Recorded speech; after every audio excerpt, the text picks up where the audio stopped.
Hi friends, మరో big breaking న్యూస్తో మీ ముందుకు రావడం జరిగింది. 2024లో అధికారంలోకి వచ్చిన కూటమి పార్టీలు ఏదైతే బీజేపీ, జనసేన, టీడీపీ ఏదైతే మరి ఈ కూటమిలో సింహభాగంగా ఉన్న తెలుగుదేశం పార్టీ మరి సోషల్ మీడియా ఏం చేస్తుంది? నిద్రపోతుందా? ఏదైతే తెలుగుదేశం పార్టీకి డ్యామేజ్ జరుగుతున్నప్పుడు ఆ డ్యామేజ్ని కంట్రోల్ చేయడానికి రంగంలో ఉండకుండా మరి సోషల్ మీడియా అనేది చాలా మరి ఇప్పుడున్న కాలంలో అది చాలా కీలక పాత్ర పోషిస్తున్న క్రమంలో మరి టీడీపీ సోషల్ మీడియా నిద్రపోతుందని విశ్లేషకులు అయితే భావిస్తున్నారు. మొత్తానికి వైసీపీ ఏదైతే డిజిటల్ మీడియాలో అటాక్ చేసినంతగా టీడీపీ అటాక్ చేయలేదని, అలాగే మరి ఏదైతే కూటమి ప్రభుత్వంలోని మంత్రులు, ఎమ్మెల్యేలు మరి కూటమి జరగాల్సిన డ్యామేజ్ అంతా జరిగిన తర్వాత వారు రియాక్ట్ అవుతున్నారని, వైసీపీ ఏదైతే మరి ఆరోపణలు చేస్తుందో వాటికి కౌంటర్ ఇచ్చే ఒక నాయకుడు లేకుండా ఉండిందని కూటమిపై మరి విశ్లేషకులు అయితే భావిస్తున్నారు.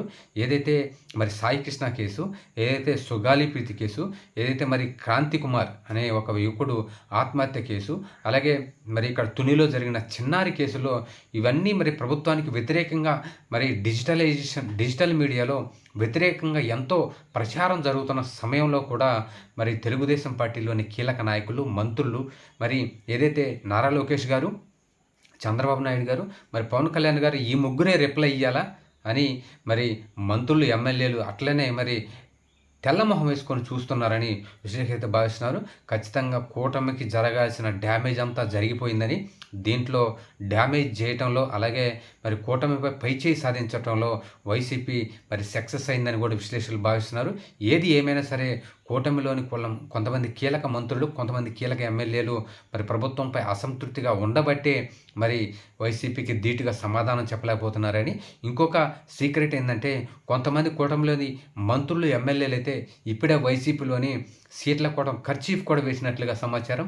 మరి ఇది ఇలాగే కొనసాగితే ఖచ్చితంగా కూటమికి భారీ డ్యామేజ్ జరిగే అవకాశం ఉందని, రాబోయే 2029లో మరి భారీ మూల్యం చెల్లించుకోక తప్పదని విశ్లేషకులు అయితే భావిస్తున్నారు. మరి ఇప్పటికైనా చంద్రబాబు నాయుడు గారు, నారా లోకేష్ గారు మేల్కొని ఏదైతే ఎమ్మెల్యేలు చేస్తున్న అవినీతి, ఏదైతే ఎమ్మెల్యేలు అనుసరిస్తున్న విధానాలు వెంటనే వాటన్నిటినీ మరి క్రమశిక్షణతో కూడిన వాటిని తెలుసుకొని ఏదైతే ఎక్కడ తప్పు జరుగుతుందో వాటిని క్రమశిక్షణతో మరి వారు చేస్తున్న పనులను కూడా మరి వారికి కావాల్సిన ఏదైతే నిధులను కూడా విడుదల చేసి ఖచ్చితంగా వాటన్నిటినీ మరి వీళ్ళు గుప్పిట్లో పెట్టుకొని వ్యవస్థలను ఏదైతే నడిపిస్తున్నారో ఖచ్చితంగా వాటన్నిటినీ మరి ఎమ్మెల్యేలని అందరినీ ప్రభుత్వ వ్యవస్థలని ఖచ్చితంగా మరి ఈ చేతుల్లో చెప్పుకొని నడిపించాలని, అలాగే ఖచ్చితంగా మరి రాబోయే రోజుల్లో కూటమికి మరింత డ్యామేజ్ జరగకుండా వీటన్నిటిని కంట్రోల్ చేసే విధంగా కూటమి మరి ముందుకు వెళ్ళాలని ఖచ్చితంగా మరి చంద్రబాబు నాయుడు గారు, పవన్ కళ్యాణ్ గారు, లోకేష్ గారు ఖచ్చితంగా వీటిపై దృష్టి పెట్టకపోతే